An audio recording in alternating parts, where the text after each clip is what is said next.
duhagarare kuri vya bindi bidatituka, duhagarare kuri vya bindi bidahindagurika, sivyo? Ibisigaye nimwafatana amaboko mukaba mufise destination imwe, kuko reka ndakubwira ijambo ry'Imana rivuga ngo mbega ngo abantu bashobora ngo kujana batasezeranye.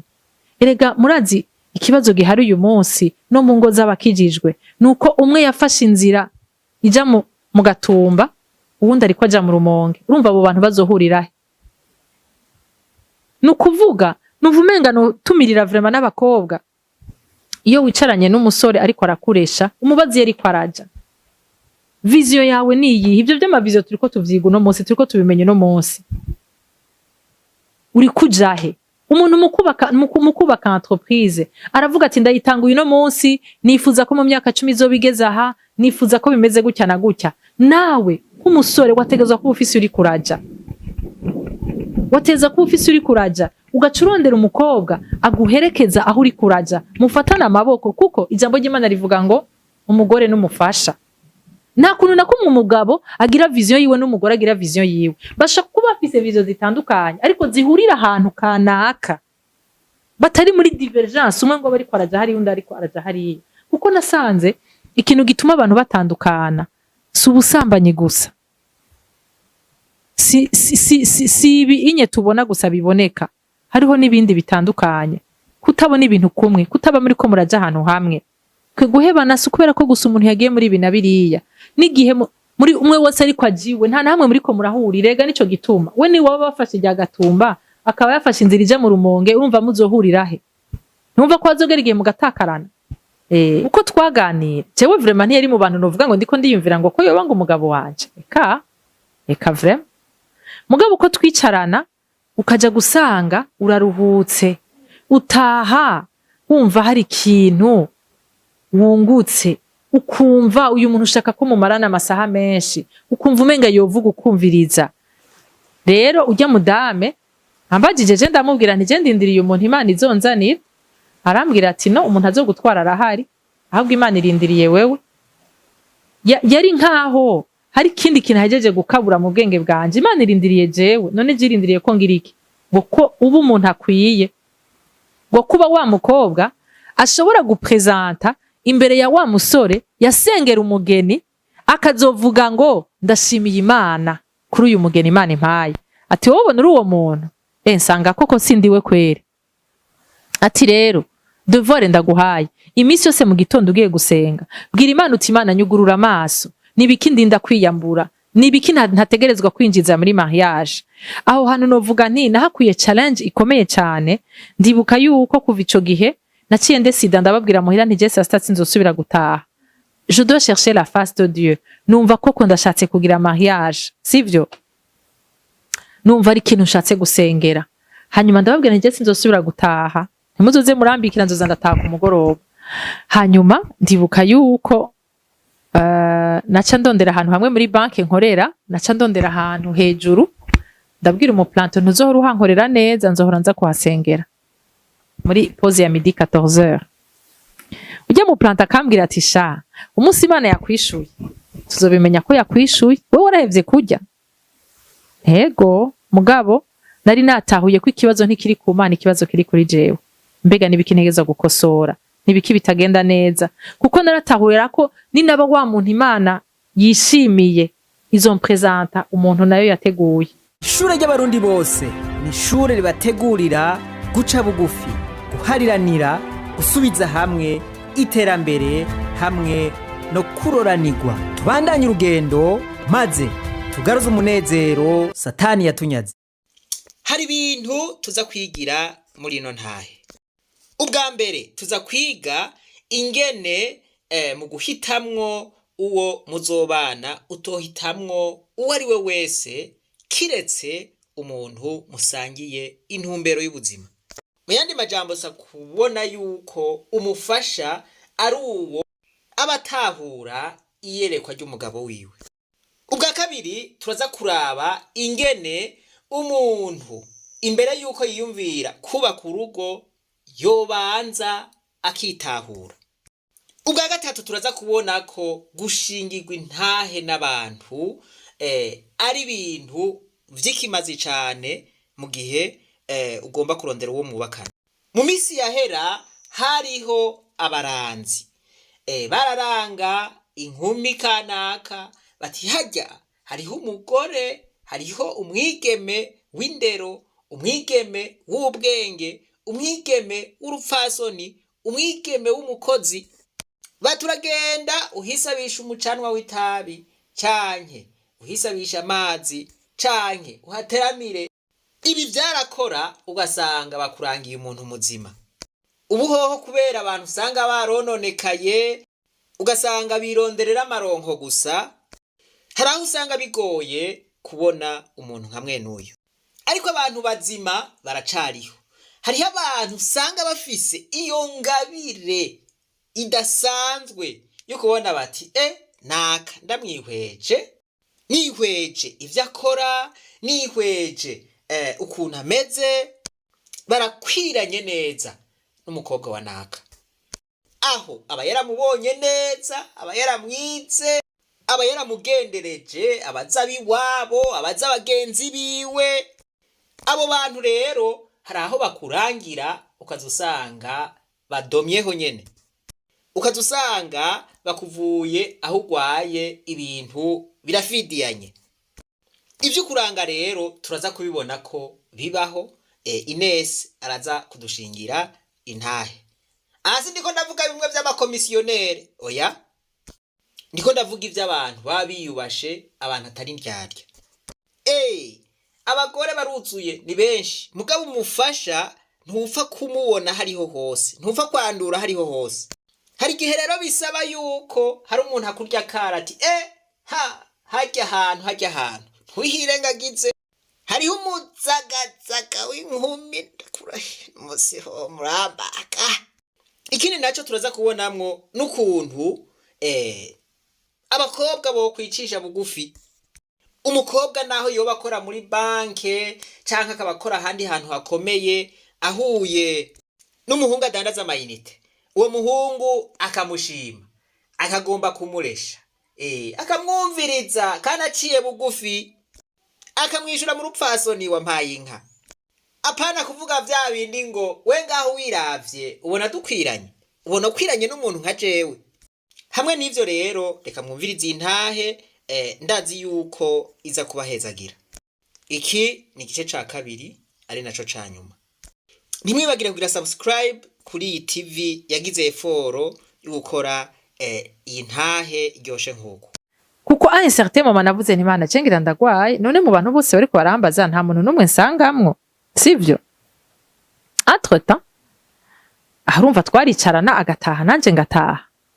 Mugabo muri telefone yanje nanditse ngo mon pasteur, namwita mon pasteur kuko navuga nti Imana yaramukoresheje ikintu gikomeye. Hanyuma ndibuka yuko marraine wanje kuri mariage yamambwira ati ndifuza yuko uzokwicarana n'ujya mudame yitwa Kaneza, yaradufashije cyane. Igihe cyose nshinze ntahe ndamuvuga kuko Imana yaramukoresheje. Ni naco gituma ndizera ko mu buzima bw'abajene hari igihe baba bakeneye umuntu abafata ukuboko kugira ngo bashobore gutera intambwe kanaka. Ujya mudame rero je nkavuga nti none kubera iki ashaka ko twicarana? Numva umenga ndi umuntu ntashaka ko umuntu amenya ubuzima bwanje canke ivyo ndiko ndagwana navyo. Bwa kumena babwira Imana iba yateguye vyose. Umunsi umwe twari batatu twicaye gutya, hanyuma marraine wanje mama we waramuhamagara, tuca dusigara turi babiri, tuca tubobrije kwicara ngo tumurindire.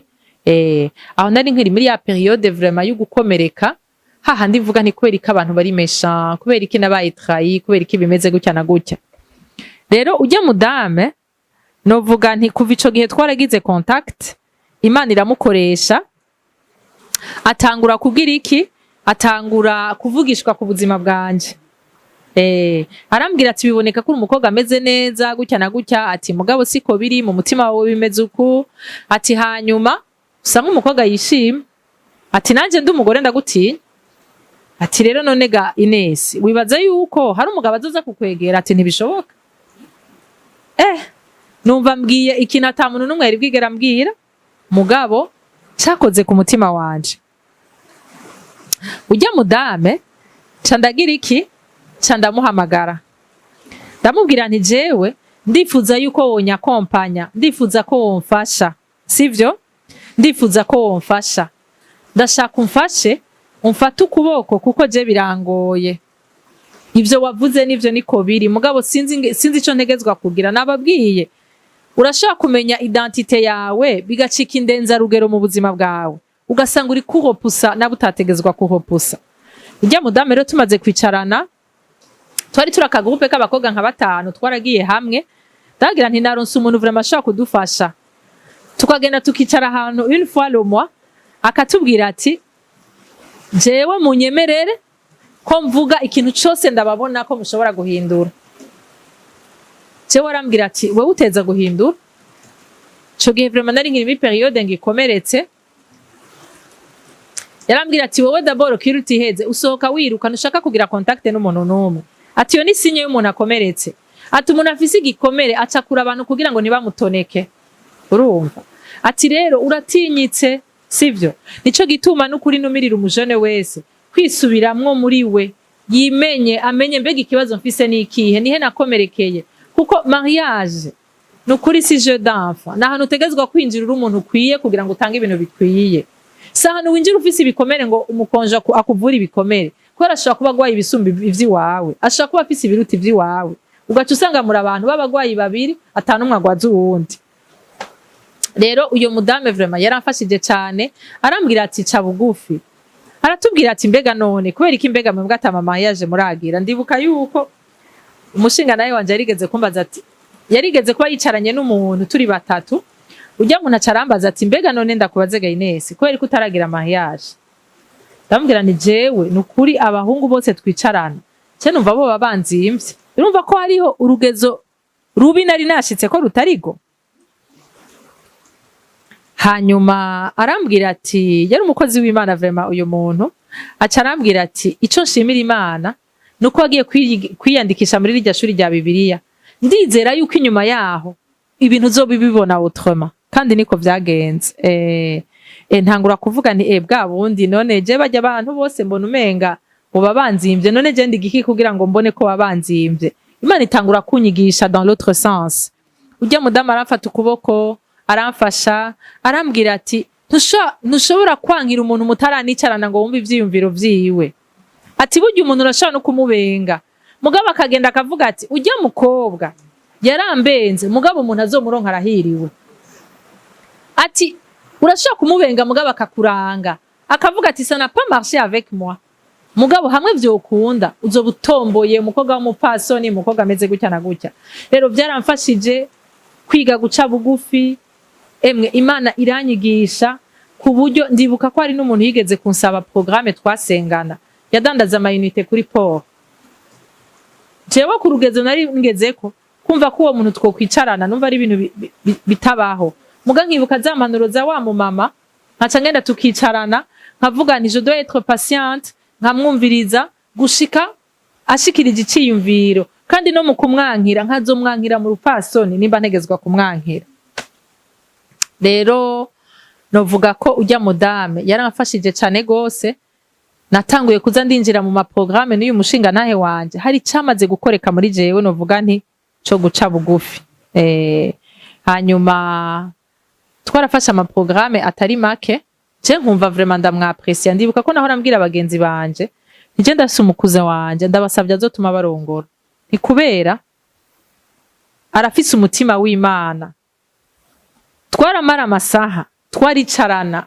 ukumva uraruhutse ukumva utashe wize ikintu gishasha hanyuma bajya abagenzi banje ndibuka ko barabambwira ati mbega none we urabona kujya mu kuzima wabagukunda nkababwira ni none yo nkunda gute je turapana ibintu je twogira mariage gute ntibishoboka ko tugira mariage hanyuma ndibuka yuko tumaze guhura n'ujya mudame rero du challenge inzara tubwira ati muri abakobwa bageze mu bigero mugira mushikana imyaka 30 kubera iki mutaragira ama mariage je ndibuka ko spontanément naramubwiye nti je ndindiriye umuntu Imana izonzanira arambwira ati no ati wibaza ko umugabo azo gutwara Imana itamufise iramufise ahubwo Imana irindiriye wewe narakunze hariho observation mu pasteur mo yigeze kugira yavuze ngo abantu bose ntibategezwa kugira mariage ngo mugabo ico nizera nuko umuntu wese Imana yashizemwo envie yo kugira mariage iba yarateguye n'umuntu bazobana kuko nta kuntu na kumwe Imana yoshira envie muri wewe idafise ingene izo Imana idafise ingene izo ikombla. Ati rero nimba Imana yakuremeye kutuba kugwawe izokura mwiyo envie yo kubaka ijana kwijana ku buryo wumva ivyo kubaka atavyushaka. Ati mugabe iyo envie ukabuyifise nukuvuga yuko tu es destiné pour le mariage. Rero ujya mudame ambajije je ndamubwira nti je ndindiriye umuntu Imana izonzanira. Arambwira ati no umuntu azogutwara arahari ahubwo Imana irindiriye wewe. Yari nkaho hari kindi kintu hajeje gukabura mu bwenge bwanje. Imana irindiriye jewe none je irindiriye ko ngira iki ngo ko ubu umuntu akwiye ngo kuba wa mukobwa ashobora gupresenta imbere ya wa musore yasengera umugeni akazovuga ngo ndashimiye Imana kuri uyu mugeni Imana impaye. Ati wowe ubona uri uwo muntu nsanga koko sindiwe kwere. Ati rero devoir ndaguhaye imisi yose mu gitondo ugiye gusenga bwira Imana uti Imana nyugurura amaso nibiki ndinda kwiyambura nibiki ntategerezwa kwinjiza muri mariage. Aho hantu novuga nti nahakuye challenge ikomeye cyane. Ndibuka yuko kuva ico gihe naciye ndesida ndababwira muhira nti je saa nzosubira gutaha. Je dois chercher la face de Dieu. Numva koko ndashatse kugira mariage, sivyo? Numva ari kintu nshatse gusengera. Hanyuma ndababwira nti je sinzosubira gutaha. Ntimuzoze murambikira nzoza ndataha ku mugoroba. Hanyuma ndibuka yuko naca ndondera ahantu hamwe muri banke nkorera, naca ndondera ahantu hejuru. Ndabwira umuplanto ntuzohora uhankorera neza nzohora nza kuhasengera. Muri pause ya midi 14h. Ujya mu planta akambwira ati sha umunsi Imana yakwishuye tuzobimenya ko yakwishuye wowe warahevye kurya. Ego mugabo nari natahuye ko ikibazo ntikiri ku Mana ikibazo kiri kuri jewe. Mbega nibikinegeza gukosora nibiki bitagenda neza kuko naratahurira ko ni naba wa muntu Imana yishimiye izo mpresenta umuntu nayo yateguye. Kwa kundi natakaza umwanya nje kurondera agaciro kwa wa mudame natahuye ko agaciro ndinda kukarondera ku Mana. Ko niyashika hinyemera izo cimpresenta wa muntu yabika kuko niye mutanga. Abakobwa barabizi urashaka kugendana n'umuntu pendant des années ntapfa gusavye mariage. Rero aho hantu nkahaja ngasenga nkabwira Imana Mana nyugurura amaso. Ndibuka yuko ndiko ndaja gusengera hajya ahantu naci nyuma y'amakesi nigeze guca ku mukobwa yakora kuri kesi ariko ararira. Ndamubaza kubera kuri kurarira acambwira ngo umufiance wanje yampevye ngo ari hanze. Abantu bafise abafiance bari hanze Imana ibafasha. Nivyashika Imana ishimwe ariko bitanashitse mwizera Imana izobagirira neza izobashumbusha. Hanyuma ujya mukobwa ndamubwira nti none kuri kurarira cyo muhungu nk'umuntu ariko ararira ibereye mu buzima bwiza kumbure yamaze no kuronka uwundi nawe agahinda karakwisha nto yagwanye nabi ngo tugende hariya ndakwereka aho dusengera. Tutangura kujana gusenga ya midi nkamuhitana saa 6. Yewe ntameza ngahe yaheze mbona umugenzi wanje aje kuri kese aje kurutira ran telefone arambwira ati Ines hari umukobwa nasanze kuri kese numero zinizi uramuzi? Naje tuba twicaranye saa 6 nti ndamuzi ndonderera numero yiwe je ujye mukobwa akanyemerera mu meza ngahe tuzoba tugize mariage. Erega vya bintu birakora urumva burya bandagiye kubwira wa mucuti wanje ntiburya hari umutipe bimeze gutya na gutya burya c'était parti pour le mariage. Burya bagize mariage jewe nkiri ko ndaje gusengera hantu ntararonka n'ico umuti. Hanyuma kameme nahakuye ikintu cyo kwizera ndavuga Mana birashoboka uriko uratwumva ivyo tuko turakubwira uriko uravyumva. Hewe nkaca ngenda mfise n'ama esprit angana gute ikintu ushaka gusurinya n'igiki hajya ahantu kuhaja uko hahera umwanya hariho ubwiza bw'Imana bwaje ku buzima bwanje. Uno munsi nshingira intahe ijambo ry'Imana rivuga ngo igihe cyose Mose yabavuye ku musozi ngo yaracibibatsi sivyo. Igihe umwami Asuwerusi hari hageze yuko ahitamwo umugeni sivyo. Abakobwa ngo barafashe umwanya barisize baragize iki mugabo ngo Esther yagiye kurondera la face de Dieu. Nibaza ko Esther ari mu bantu ba mbere nkunda muri Bibiliya. Ijambo ry'Imana rivuga ngo igihe Esther yaca imbere y'umwami umwami ngo ntiyashobora kumufikisa mu maso yavuze ngo uyu wewe ngo avuye he. C'était pas que c'était la plus belle muri bajya bakobwa bose bari bahari oya muga hari ubwiza bw'Imana bwari ku buzima bwiwe. rero hajya ahantu jewe ndahavuye naca nca ahantu nkisiga nkaca nsubira ku kazi. Tibuka yuko umudame twigana yari umuntu twigana ivyigwa vya Bibiliya, yari umuntu atwara ikintu ciki entreprise. Arambwira ati neza, ati je ndashaka unyandikire ku gapapuro ibintu wisiga, ati wisiga ibiki? Tambwira ni jewe isiga akantu ngurira hajya kuri BCB ka 5. Ati nibishoboka ko arabona ko ari wa muntu atuma ibintu ngira ngo iburaya. Kumva umengano mubwira ni sikibazo caka kantu, ni kibazo ca hajya ahantu. Uriko uravyumva? Ndibuka yuko ubwiza bw'Imana bwaraje ku buzima bwanje, ku buryo mama w'umu ex w'umugabo wanje yaramurondeye aramubwira ati ndakubwira ikintu kimwe, je nakuronkeye umugore kandi uwo mugore akagucika, je ntuzombaze. Urumva kurangwa na mama w'umu ex wawe? Uriko uravyumva? Aramubwira ati jewe no kurujya mukobwa akakujana biragusha. Umugabo wanje ati none gasha none uwo mugeni wa ndonkeye nuwahe? Ambwira nje kumuraba. Acambwira ati umukobwa yitwa Ines yakorera muri banki. Ati reka tugeregana umuvyara wanje. Ati ntavyo ubuvyara bwawe je umbwira, genda ubaze neza ivyo bintu, iyo bishika ushobora gusanga ari ibintu vyakura ataco vyica. Nukuvuga nawe ahari yambwiye ati je naramaze gushika ahantu numva ko vya bintu vyose nkeneye mu mukobwa, vya bintu vyose nkeneye muri mama w'abana banje canke mu mugore ubifise. Uravyumva? Mugabo nkavuga ni quand même iyi ni barrière. Uwo arabimubwiye, uyundi mugenzi wiwe arabimubwiye, yabonye turi kuma tujye mukobwa muraziranye none kutamubaza, ubundi atereka turapfana ibintu. Niko gutera intambwe yo kugira iki, yo kuja kubaza iwabo timbega ubucuti bwacu bugarukira he. Caki none ko ndabwira abakobwa sivyo, ubu umuntu ashobora gushinga ingwi ntahe n'abantu. Ndibuka yuko ujya mudamu ujya mu mama w'umu ex wiwe yarigeze kuza ari kumwe n'umushinga ntahe wiwe ahantu nakorera muri banke, baje kumbwira ubutumwa. Taraganije ndakijijwe narakiriye Yesu. Ati rero twagira tugutumire mu gikorane, turafise igikorane kizomara iminsi ngahe. Ico gikorane ndaranakijamwo.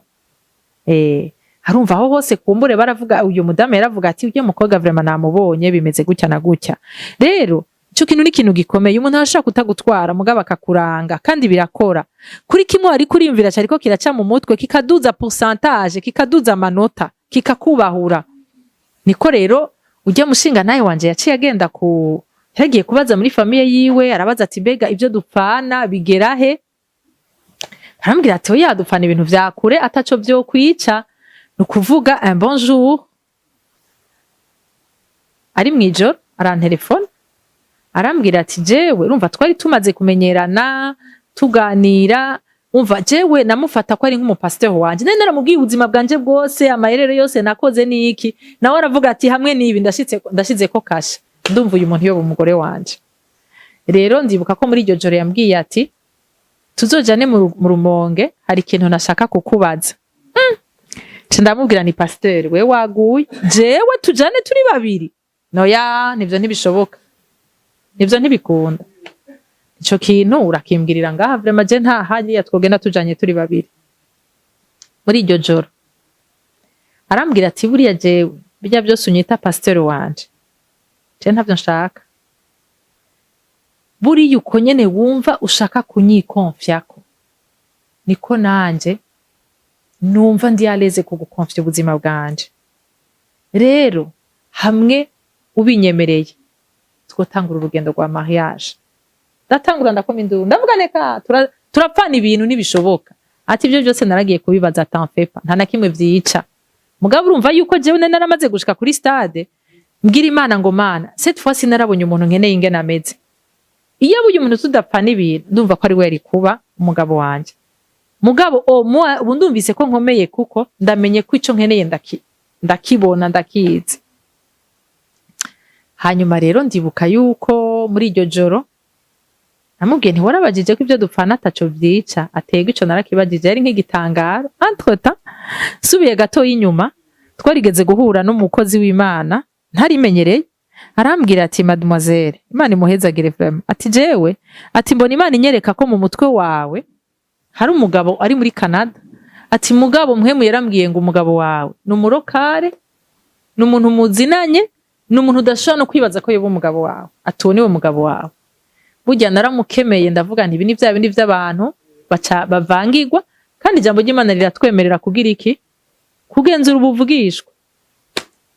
Hanyuma ukuvuga quelque part ambwiye gutyo, naciye nibuka rya jambo wa muprofete yambwira, ndavuga nti bwa bundi bya bintu byari byo no kumenyesha yuko muri iryo joro cyo urumva byo muntu nene yamaze kumukunda, mugabo hari ahantu ngeza, kuko navuga nti hari ibintu dupfana ntibishobora gushika kure. Rero no kumenyesha yuko muri iryo joro urumva ko je nariko ndasengera mariage hahantu hamwe hejuru. Hariho umuririmbyi avuga ngo genda mu bampamagarire ngo bagaruke ku mirimo, ngo mwongere mu bambarize ngo wabahaye ikonje. Nukuri tuve mu makonje, kuko nitwarondera Imana tukayirondera n'imitima yacu yose, izotwiyereka, izotwereka ivyitegezwa kutwereka, pana ivyo twebwe dushaka, ivyo yo yishaka. Ko je hari ikintu ntakwaya, abajene barakunze gushavura bakavuga ngo none ga madame twebwe ntidufise droit yo gusaba Imana umuntu dushaka. Je namambwira abajene ni nta droit mufise, kuko ivyo mushaka navyo muzi. We nk'ubu no kubwira ngo defizi kurindiriye ejo urazizi, nk'ubu wosanga bizosaba kurindira umwana imyaka 10 urabizi. Ntumva ko ukeneye umuntu muzofatana amaboko kugira ngo ico kintu mukigwanire hamwe. Ijambo ry'Imana rivuga ngo kuko nzi ivyumviro mbiyumvirako ngo si ivyago ngo ariko n'amahoro. Rero nibaza ko turafise ikibazo cyo kutagirira confiance Imana, twumva umenga turafise ubwoba kwizoha bidutorera umuntu atari we, sivyo? Mugabo irya Mana imbere yuko iturema yari yateguye vyose, ila tout planifié, turahangayika gusa. We yarakuremeye umuntu muzobana, je yarandemeye umuntu tuzobana. Rero inyuma y'ukumanyagurika no kuja mu bitari ivyo, irarindirwa shika ahantu umenya ngo ico nkeneye niyo ikifise mu ntoki, kandi niyikizi, kandi c'est pour mon bien, sivyo? Ugashika ahantu rero ukarekura ivyo utegerezwa kuba worekura. Rero no kuvuga yuko muri iryo joro twaraye dupanze, hari mu kwa gatatu twaraye dupanze ko tuzogira mariage mu kumunani mu mezi 5. Wumve ko ta fiançailles twagize mu mezi 5 tuzogira mariage mu kumunani, mu kwa gatanu tuzosaba irembo inyuma y'amezi 2. Aho nta muvyeyi turabibwira, nta mugenzi turabibwira, nta mupastori turabibwira, sivyo? Nukuvuga bukeye mu gitondo twaciye tuja gufata ikibanza kuri jardin public. Twari twatoye le 13 août, twagiye kuraba pasteur, twahejeje gufata ikibanza. Nico gituma mbwira abajene, umuntu muzobana uremezwa neza udakekeranya ko c'est lui ou c'est elle. Udakeneye approbation y'umuntu numwe. Abandi baza kugira ngo babashigikire, kuko rujya rugo nubwo abantu babiri sugo abantu babakikuje, sivyo? Nukuvuga twarafashe ikibanza, turabimenyesha pasteur, turabimenyesha abavyeyi, turabimenyesha abagenzi. Abagenzi baranashavura ati mwarabiduhishije, kumbe mwari mukundana. Ntitwari dukundana. Mugareka ndababwira, ijambo ry'Imana rivuga ngo nimwitwararika ivy'ubwami bw'Imana no kugororoka, ibisigaye bizodukurikira. Jewe hari ibanga natahuye umunsi umwe igihe meba gutaha saa 6. Ndavuga je ngira mpaguruke iki kintu ndagisengere, sivyo? Gira mpaguruke nitwararike, menye ico data ariko aramvugako. Mbega nigikando prosha, nigikintegerezwa guhindura, nigikintegezwa gukosora, na wacaja mu vyanje aravyiyokupa. Nukuvuga ntitwara abantu tuvuga ngo twarabitsa amafaranga ngo yo kugira mariage. Oya, intebe twebwe twagizemwo mariage ahantu twayifashe, twayirishe pendant 5 mois. Dufatanye twaciye tugenda turariha avance. Ntitura abantu twavuga ngo twateguye amahera ngana gutya ngo turafise budget ya mariage canke bimeze gutya. Twagiye kuri avance, turabwira tuti muyandike ko réservé, abantu bakora aho hantu ngira baca bavyibuka. Twagenda turatanga amahera make make gushika mu kumunani, twahejeje kugira iki, twarahejeje kuyiriha. Nukuvuga ntiyari umuntu wovuga ngo yiteguye pour le mariage, ngo yarabitsa amahera ngo hasigaye umugeni. No, hariho Imana yahagurutsira mubuza amahoro, sivyo? Nukuvuga ico kintu hari ikintu kinyibukije. Maze gushika muri mariage, urana muri mariage uratwagwa, ugasanga ntibigikunda ko saa 6 tuja gusenga, biramfyura kabisa, birananira, biramfyura neza. Hanyuma mfashe imisi yo gusenga, numva mpwemu yararambwiye ati ikibazo s'urugo, ikibazo si biriko birakunanira, ikibazo niwe wavuye kwizamu. Wowe ko cagihe wasengera mariage wari kurisengera wewe usengera n'umugabo wari umwe, ubu ufise abantu batanu abo, mbega nico gihe cyo gusinzira, nico gihe cyo kuva kwizamu. Niho naronse ya ndirimbo nababwira ngo genda mu bampamagarire ngo bagaruke ku mirimo. Ndibuka yuko nkidesida gusubira kuja gusenga mu giterane ca saa sita, umushinga nawe wanje ntiyaciye bitahura kuko nivyari bitahuritse. Ubumenga hewe saa sita numwanya wo gufungura, numwanya wo kugira gute. Ndibuka ko aje kubimbwira, naramubwiye nti ego nivyo, ariko wibuke ko hajya ariho wansanze. Ntiburiya kijya gihe je wambwira ngo tugire mariage, j'étais pas la plus belle parmi les filles waruzi. Sinava muri famille ihanitse, sinari niza amashuri yo hanze nk'aba bakobwa bose waruzi. Mugabo hariho Imana yakubujije amahoro ikakubwira ngo épouse cette fille, rongo rujya mukobwa. Vyabaye mu mezi 5, c'était pas toi, c'était Dieu qui était derrière. Rero ndamubwira nti rero iriya zamu niyo nasubiyeko, uriko uravyumva. Pour commencer wanashima ntiyabitahura, mugabo avec le temps yagiye arabitahura. Ndamubwira nti wifuza ko dusangira, turasha gusangira saa 8, ntiduteza gusangira saa 6. Sinje kubwira abantu bose ngo muhebe gutaha, umwe wese arafise igicaniro ciwe, umwe wese arafise aho yasezeraniye n'Imana ko bazohora bahurira. Umwe kumbure ni saa 9, uwundi ni ku mugoroba, uwundi ni saa ngapi, ariko umwe wese arafise ahantu, sivyo?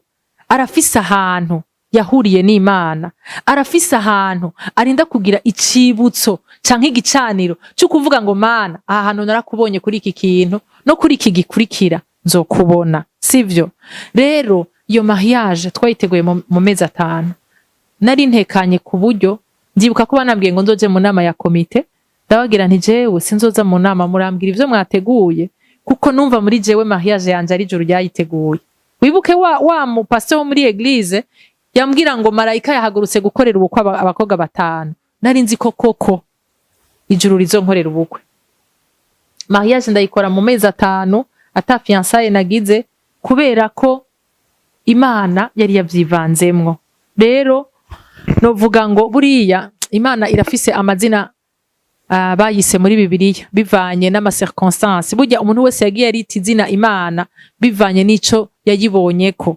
Je uyu munsi novuga ngo Imana n'umwizigirwa. Subije amaso inyuma, sivyo? Hariho vyinshi nifuza, hariho ahantu henshi nifuza gushika. Uyu munsi subiza amaso inyuma ngasanga d'une manière ou d'une autre Imana yavyemeye ko aho hantu ndahashika canke ico kintu ndagishikako. Mugabo kumbure birasaba kwibanza kugutegura. Kumbure yaranda bikavuga iti uyu ndamushikanye Buraya nzoca ndamutakaza, kandi hakwigutakaza wewe wotakaza bijya bintu byose uri kurarondera, kuko igiciro yatuguze kiri précieux, ni kinini cyane. Nta muntu numwe ashobora gusesa amaraso ku bwawe, seul Christ niwe ashobora kubikora. Rero mu kurangiza hari impanuro nashaka guha abajene bariko baradukurikirana. Icambere no kugirira confiance Imana. Ivyinshi dukora no kubera ubwoba, turafise ubwoba kumva umenga ninatakaza uyu mukobwa, ninatakaza uyu muhungu nta wundi Imana ifise. Uyu munsi nje kukubwira ngo Imana ifise repertoire yaba udashaka kwibaza ingene bangana. Wa wundi izokuzanira ugasubiza amaso inyuma ukavuga uti Imana warakoze, nibi warumbikiye, kubera ko yo yiratuzi, irazi ibyo dukeneye, irazi ibyo tuzogwana navyo. Nico gituma uyu munsi nje guhamagarira umujene wese ngo tuge kuyigirira confiance. Rero ico dukeneye ntaco tuzi, ntaco tuzi. Wende ushaka kumbwira ngo nkeneye ngo umukobwa ngo muremure ngo w'inzobe ngo yonze. Uyu munsi aronze, mugani yavyara kabiri azoba yatoye ibiro, none uzocumuta, sivyo? Nukuvuga ico ukeneye uno munsi sico uri kuribaza. Ico ukeneye kiri mu bwenge bw'Imana, kiri mu mutima w'Imana. Rero ntutakaze umwanya uri kuvuga ngo amakritere ngo numero 1 ngo numero 2. Fata umwanya uje muri présence y'Imana, ubaza Imana le créateur, sivyo? Wewe ni waba ufise imodoka ikaba yapfuye, je sinza kuyugurura ngo menye icipfuye, mugabo le fabricant canke uwizi ivyayo niwe nja kubaza nti ndagusavye ndabire wo menye ikibazo ari ikihe, sivyo? Nukuvuga ico dukeneye twebwe ntaco tuzi. Hako dutakaza umwanya twandika ngo umeze uku, ngo areha gutya, ngo ava hariya ngo yongera ngo ava hariya. Sinase ko vyoshoboka. Mugabo Imana ikaba yarabigukoreye. Si kubera ko wavyanditse, no kubera ko vyahuriranye. Kubera ko umuntu Imana yaguteguriye wewe arahari bivanye n'ingene yagukoze, bivanye n'ingene izi umeze, sivyo? Ni wabura umukolerike, urakeneye umuntu ataduga nka wewe kugira ngo mutazohava musanga mwagwanye. Kandi umuntu abarabishije ijisho avuga ngo murajanye, ngo muraba grave. Oya, si ibintu vyo kurabisha amaso, ni ibintu vy'ingene mushaka kwihanganiranira. Iyo niyo verbe ikomeye cyane. Imana irazi umuntu azoshaka kukwihanganira, ukagenda gushika hahandi ya la fin ukavuga uti Imana yarabinshoboje, sivyo? Hanyuma muri mariage si mwijuru, hari igihe wumva umenga Imana niyaguha umuntu muzobana, hewe nico kintu ca nyuma gisigaye. Oya, sico ca nyuma. Muri mariage ni kwisi, ahantu batambuka n'amaguru, bagendagenda n'amaguru. Nukuvuga na ahantu utegezwa kugenda buhoro buhoro. Aho hantu sa hantu hukugenda urindiriye ivyo nakagukorera umukonjwa, urindiriye ko bagukunda, ufise ibikomere ushaka ko bakwihanganira, bagutahura. Oya, ujya nawe yinjiye muri iyo mariage ashaka ivyo umuha, ashaka kumuha umunezero, ashaka kumutahura. Kumbure nawe yarakomeretse, kumbure nawe yaragize gute. Ntiduhave twibaza ngo tugeze muri mariage tuzoba twashitse. Muri mariage amadefi ariyo asumba yo muri ko muragwana nk'aba jeune, amadefi y'ubwoko butandukanye. Amadefi ntabaheze ahindura isura. Nukuvuga uri umujene urafise ivyo uri kuragwana navyo, ugiye muri mariage uzoba ufise ibindi uri kuragwana navyo, kumbure biri no kugwego rurengeye ugo wari uriko. Rero nasanze ama deception tugira muri mariage ni kubera ama attente, ivyo twiteze ku wundi tutaronse. Ni winjira ataco witeze, sivyo? Entreprise nshasha uyitanguye uri nyeneyo, ubuzi kugiye kwitanga ko reame, uzotangura kunguka plus tard. Warahomvye, warashizemwo ibi, warashizemwo biriya. Fata rero ko mariage winjira muri entreprise iri nshasha, ugiye kubaka, ugiye gushiramwo amabuye, ugiye gushiramwo umusenyi, ugiye gushirako amabati, utegezwa kwitanga, utegezwa kwiheba, utagumurindiriye ngo uriya ngo akora kirya. Agikoze ni vyiza, nico Imana ishaka, mugabo siko vyama biri. Kandi Imana ikorana n'abari disponible. Kumbura hagati yamwe bwe babiri hazoba hariho ufise une oreille attentive. Imana imukomunike ikamubwira iti ujya mwana wanje kintaracumva, ihangane, gira gutya na gutya. Impanuro ya nyuma numva novuga canke ikintu ca nyuma numva novuga nti mariage si finalité. Mariage si destination finale. Nababwiye yuko nitwari gushaka kuvuga intahe y'ingene twinjiye muri mariage tutavuze aho twahuriye na Yesu. Kubera ko marura yuko mariage ni etape imwe mu ma etape agize ubuzima bwacu. Inyuma ya mariage hariho ubugingo budashira, hari aho turiko turaja. Je nawe turiko turaja mu ijuru, sivyo? Hajya mu ijuru nitwahashika, ça sera pour l'éternité. Mariage ntituzi umwanya tuyimaramwo, ariko inyuma yayo hari aho tuzoja kuba ibihe bidashira. Aho hantu nitwahashika dushikiriye wa mwami wacu, tu auras des comptes à rendre. Mbega wa mugabo naguha, mbega wa mugore naguha, wamufashe gute, mbega babana naguha, warashizemwe ibikwiriye byose byo kugira ngo bazoshobore guhangana n'ubuzima. Nugarukiriza ngaho, intahe yanje igarukiye ngaho. Imana ibahezagire. Wow, murakoze cyane. Ugwaruka rumviyeho ibintu byinshi kandi bikomeye. Ku bwanje novuga ngo muri shusho nziza y'ukuntu Imana ikora ibitangaza koko, kandi nk'ukuntu Imana ari umwizigirwa. Hari umuntu adukurikiye w'umujene arahana avuga ndapfuye noneho, nukuri ndumva urugo ngiye kujamwo Mana, nubwo nahisemwo si ivyanje.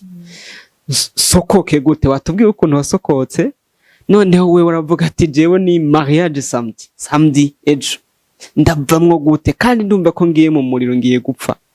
Abikore gute aramutse yumvise ino ntaye muno mwanya? Yesu aguhezagire. Hariho ijambo nkunze kuvuga, ni ijambo rimfasha iminsi yose numva ibintu bindengeye, ntabona neza ingene ndabikora. Igihe cyose nama numva nk'imuyera nyibutsa ngo nabijya wibaza ko ari bitoyi washoboye si we wabishoboye n'Imana yabigushoboje. Rero ijambo ry'Imana rivuga ngo dushobozwa vyose na Kristo aduha inkomezi.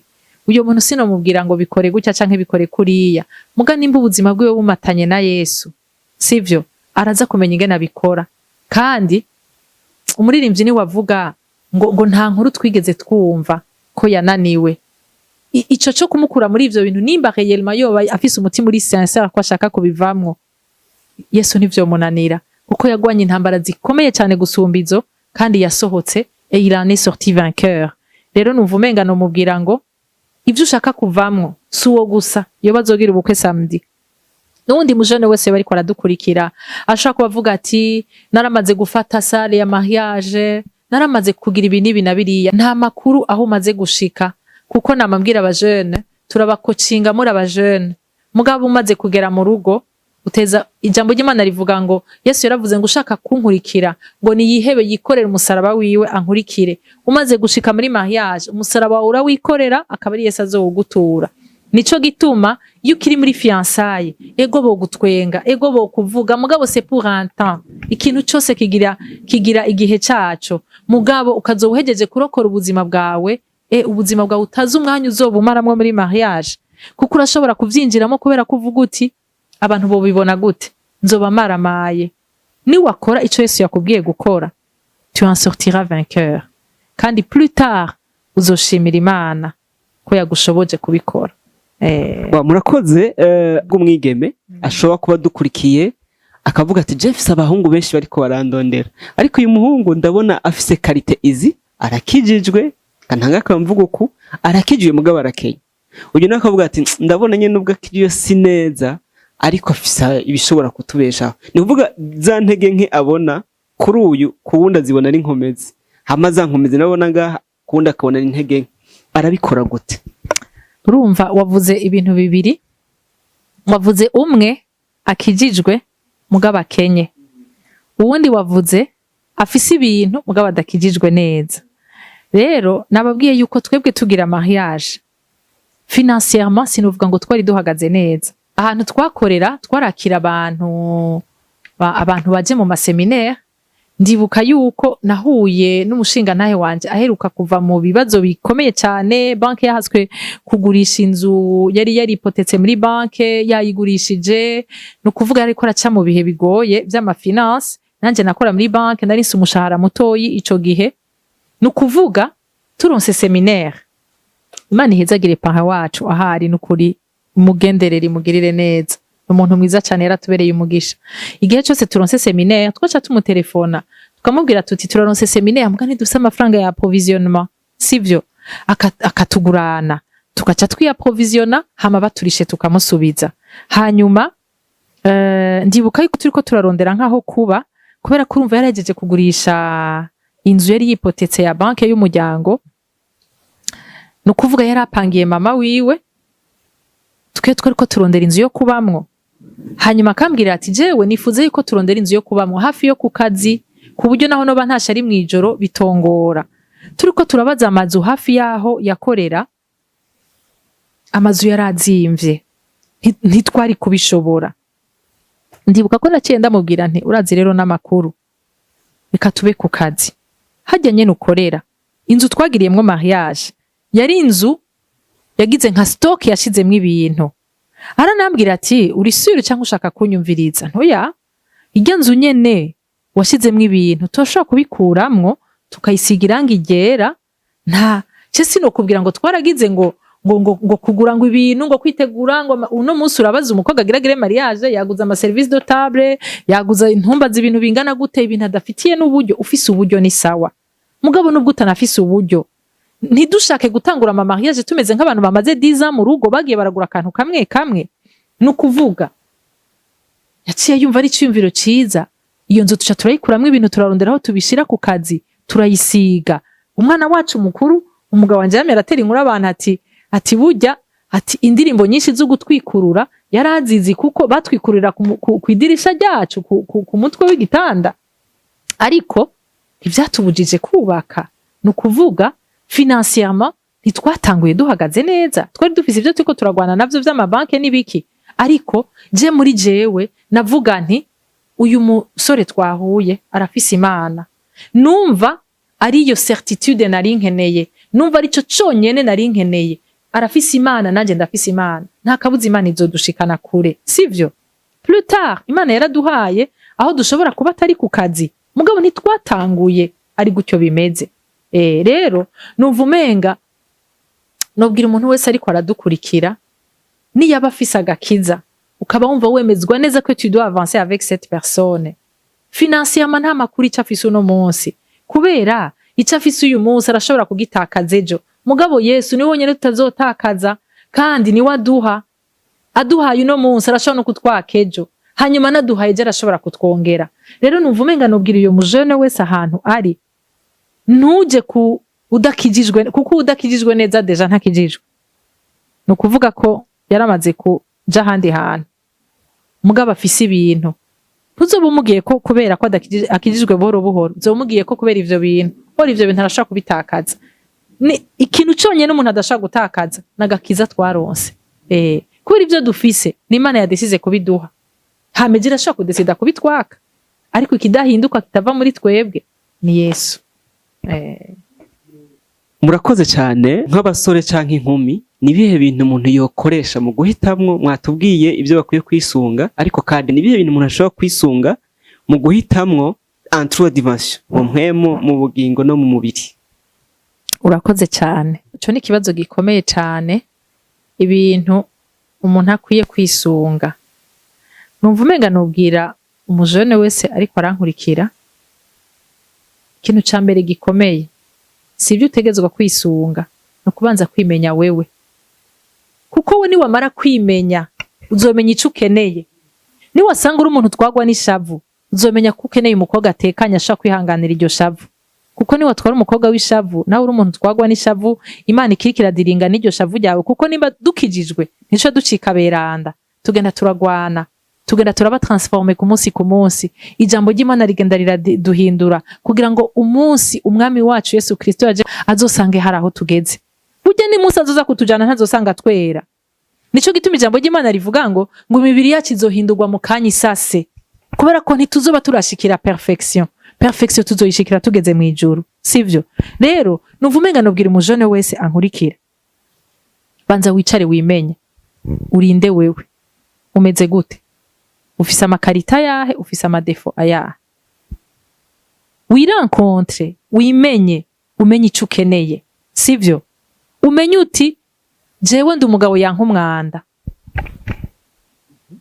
sivyo? Umenye ko utegerezwa ikizokwereka, erega nimba Imana yarashizemwo ico kintu muri wewe cuko wanka umwanda, Imana kuko iduhuza kugira ngo tube complémentaire, twuzuzanye. No kuvuga nimba wowe Imana yarashizeyo muri wewe, kuko ijambo ry'Imana rivuga ngo c'est lui qui donne le vouloir et le faire. Nimba yarashizemo ico kintu cyo kwanka umwanda, nuko Imana yarashize muri wa mukobwa muzobana ikintu c'isuku kugira ngo muzuzanye. Wabitahuye? No kuvuga yuko kwimenya wewe biradetermina cyane ico uri kurarondera. Niwamara kwimenya uzokwicarana n'umukobwa umenye ngo iki nico nari nkeneye. Urumva ntiwihutire kuja kugira liste y'ibintu ushaka, ahubwo ihutire kwimenya wewe. Kumbura hariho n'ivyo Imana itegeza kubanza kudiringa nawe imbere yo kwiguha uwo muntu, kubera ko ata muntu n'umwe yashobora kunabisuporta. Mu mpwemo ifo ko bari umuntu yakiriye Yesu nk'umwami n'umukiza, apana umuntu yafashe iyo decision agaca bivamwo afise intahe. Mushobora kwicarana ukumva ko azogufata ukuboko, bigatuma bipfa mu nyuma, mugabo mwatanguye mufatanya amaboko, sivyo? Mu mubiri naho jewe novuga nti umuntu Imana iguhaye, sivyo? Urashaka kumubona umunsi wa mbere, turamaze kumva amatemwanyaje menshi, urashaka kumubona umunsi wa mbere ukumva utamukunze, ariko uko uzogenda uramubona, erega c'est lui qui donne le vouloir et le faire, c'est Dieu. Ukagenda uramukunda ukumva temwanyaje y'umuntu akakubwira ati ujya muntu je nkimubona sinamukunda na gato, utariko avec le temps uko twagiye turicarana nagiye ndamukunda, ndumva ko atawundi muntu nshobora kwakira atariwe. Urumva? Rero numva umenga vraiment kukijanye no ku mubiri ntiwotakaza umwanya uri kurandika ngo ameze uku, ahagaze uku, araba uku, agira gutya, parce que ivyo bintu ejera shano kugira isanganya kabitakaza, none uzoca umuheba ko ari byo uzoba wahagazeko. duhagarare kuri vya bindi bidatituka, duhagarare kuri vya bindi bidahindagurika, sivyo? Ibisigaye nimwafatana amaboko mukaba mufise destination imwe, kuko reka ndakubwira ijambo ry'Imana rivuga ngo mbega ngo abantu bashobora ngo kujana batasezeranye. Erega murazi ikibazo gihari uyu munsi no mu ngo z'abakijijwe nuko umwe yafashe inzira ija mu Gatumba, uwundi ariko aja mu Rumonge. Urumva abo bantu bazohurira he? Nukuvuga nuvumenga no tumirira vraiment n'abakobwa, iyo wicaranye n'umusore ariko arakuresha umubazi yariko araja, vision yawe niyi. Ibyo by'amavision turiko tuvyiga no munsi, turiko tubimenye no munsi. Uri kujahe? Umuntu mukubaka entreprise aravuga ati ndayitanga uyu no munsi, nifuza ko mu myaka 10 izobigeza aha, nifuza ko bimeze gutya na gutya. Nawe nk'umusore wategezwa ko ufise uri kuraja, wateza ko ufise uri kuraja, ugacurondera umukobwa aguherekeza aho uri kuraja, mufatana amaboko, kuko ijambo ry'Imana rivuga ngo umugore n'umufasha. Nta kuntu na kumwe umugabo agira vision yiwe n'umugore agira vision yiwe. Basha kuba afise vision zitandukanye ariko zihurira ahantu kanaka, batari muri divergence, umwe ngo bari kwaraja hari undi ariko araja hariya. Kuko nasanze ikintu gituma abantu batandukana si ubusambanyi gusa, si ibi inye tubona gusa biboneka, hariho n'ibindi bitandukanye. Kutabona ibintu kumwe, kutaba muri ko muraja ahantu hamwe, guhebana si kubera ko gusa umuntu yagiye muri ibi na biriya. N'igihe muri umwe wose ariko ajiwe nta namwe muri ko murahurira, rega nico gituma we ni waba bafashe rya Gatumba akaba yafashe inzira ija mu Rumonge, urumva muzohurira he? Numva ko azogera igihe mugatakarana. Rero nuvumenga ntiduhagarare cyane ku kintu cibiboneka, dufatire kuri cya kindi kitaboneka, kuko nico kidahindagurika. Murakoze. Umuntu ashobora kwibaza kandi ikibazo, kumbure akavuga ati jewe ndi umwigeme ariko simbona umuntu nogisha inama z'urugo, no bigenza gute? Ni bihe bintu biranga umuntu ashobora kugisha inama ibyerekeye urugo mu gihe atararujamo canke yiteguye kuzorujamo?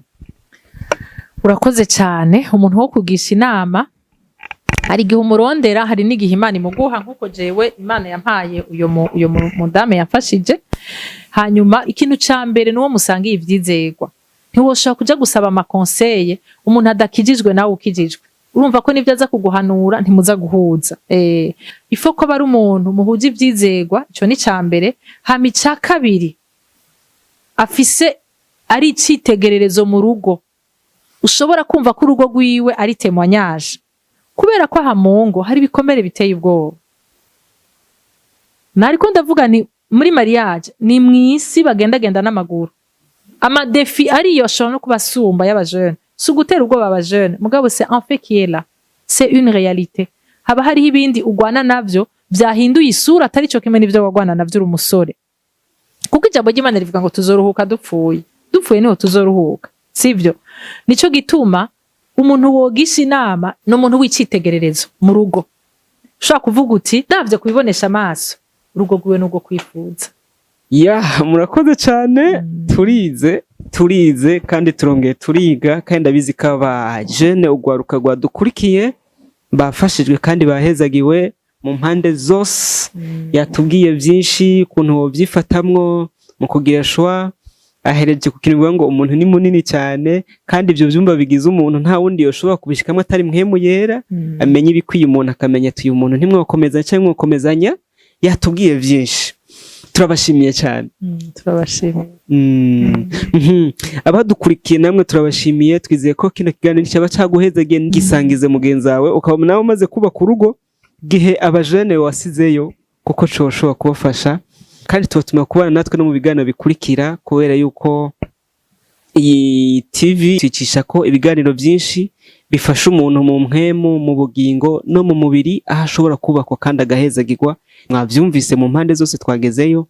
Yesu abahezagire. Turangiza twagira twongeye tumusabe aturagize Imana, adusengere kazi. Reka dusenge. Uhoraho Mana yacu, mu izina ry'umucunguzi wacu Yesu Kristo, turagarutse imbere yawe tugushimira. Turagushimira kuri kano kanya kose twamaze, turagushimira kubw'amajambo yose twavugiye hano hantu. Turasenze ngo mu izina rya Yesu Kristo umuntu wese azokumva intahe izomufashe muri domaine itegezwa kumufashirizamwo. Mpemu yera turaguhaye ikaze, ugenderere umujene wese ahari, ugenderere umuntu wese azokumva iyi ntahe kugira ngo hagire igikoreka mu buzima bwiwe. Urakoze mu izina ry'umucunguzi wacu Yesu Kristo tubisenze. Amen.